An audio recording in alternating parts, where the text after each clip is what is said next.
Dear student, Assalamu alaikum. Welcome to your English online class 3. Students, I hope all of you will be fine by the grace of Allah.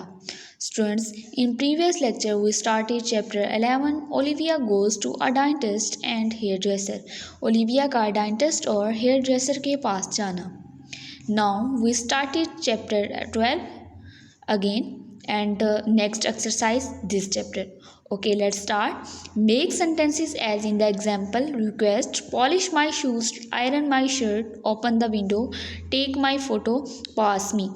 Students, ये आपको कुछ sentence words में दिए गए हैं, तो आपने इसमें हमने सेंटेंसेस बनाए हैं कैन यू यूज़ करके किसी से रिक्वेस्ट, किसी से परमिशन और किसी से रिक्वेस्ट, परमिशन और एबिलिटी के बारे में हमने सेंटेंसेस बनाने हैं कैन को यूज़ करके. एग्जाम्पल आप देख सकते हैं. Can you polish my shoes, can you iron my shirt, can you open the window, can you take my photo, can you pass me the salt seller.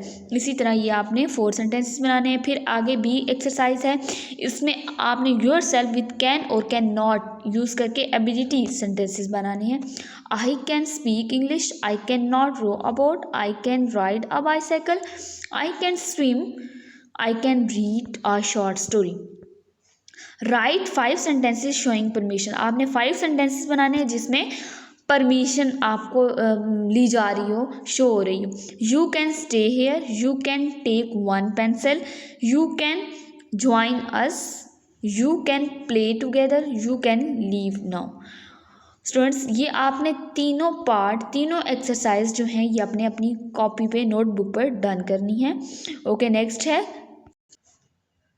है stories. The thirsty crow.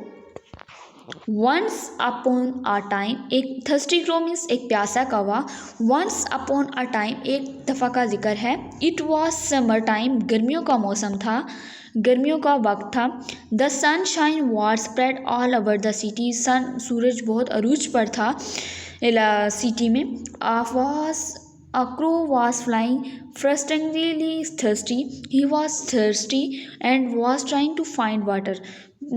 एक जो कौवा था वो पानी की तलाश में इधर उधर उड़ रहा था. वो बहुत प्यासा था और वो पानी को ढूंढने की तलाश में था. आफ्टर सम टाइम ही सा अ बोट. कुछ टाइम के बाद उसे एक पोर्ट नज़र आया, या कोई घड़ा बोल रहे वो नज़र आया. And he was relieve to find some water at last. और उसने अपने आप को मतलब कि रिलीव दिया, कि कहा, मतलब तसल्ली कर ली कि थैंक गॉड कि मुझे पानी मिल गया, आखिरकार मुझे पानी मिल गया. But his problem was not suited yet. The water was sitting at the bottom of the pot and the crow was unable to drink the water. लेकिन हुआ ऐसा, उसे मसला ये हुआ कि जो घड़े में पानी था वो बहुत कम था, जहाँ तक उसकी चूंच नहीं जा सकती थी वो पानी नहीं पी सकता था. He thought about it for some time and found a solution. As soon as he was some pebbles means कंकरियाँ laying around. ठीक है, उसने बहुत सोचने के बाद सोचा, सोल्यूशन सोचे. फिर उसे ये सोल्यूशन उसके जहन में आया. आखिरकार उसे ये उसने कहा कि कंकरियाँ उठा के, साइड्स पे, राउंड्स पे कंकरियाँ पड़ी थी, उसने कंकरियाँ उठा के, मतलब कि पत्थर टाइप ले लें, वो डाली पानी में, तो पानी ऊपर आने लग गया. He took one pebbles in his beak and threw in the pot. तो उसने जैसे ही कंकरियाँ डालने घड़े में स्टार्ट की तो वो पानी ऊपर आ गया.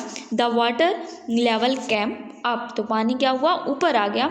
He kept repeating the same thing again and again. तो यही वो बार बार रिपीट कर रहा था, अगेन कर रहा था. And finally the water came up to his level and he drank some of it. तो वो बार बार कंकरियाँ डालता था, जैसे ही वो पानी ऊपर आया तो उसने पानी पी लिया. तो मॉरल इसका क्या है, never give up and keep trying until you succeed. आपको हिम्मत नहीं हारनी चाहिए जब तक आप कामयाब नहीं हो जाते. ओके स्टूडेंट, अल्लाह हाफिज़, स्टे ब्लेस.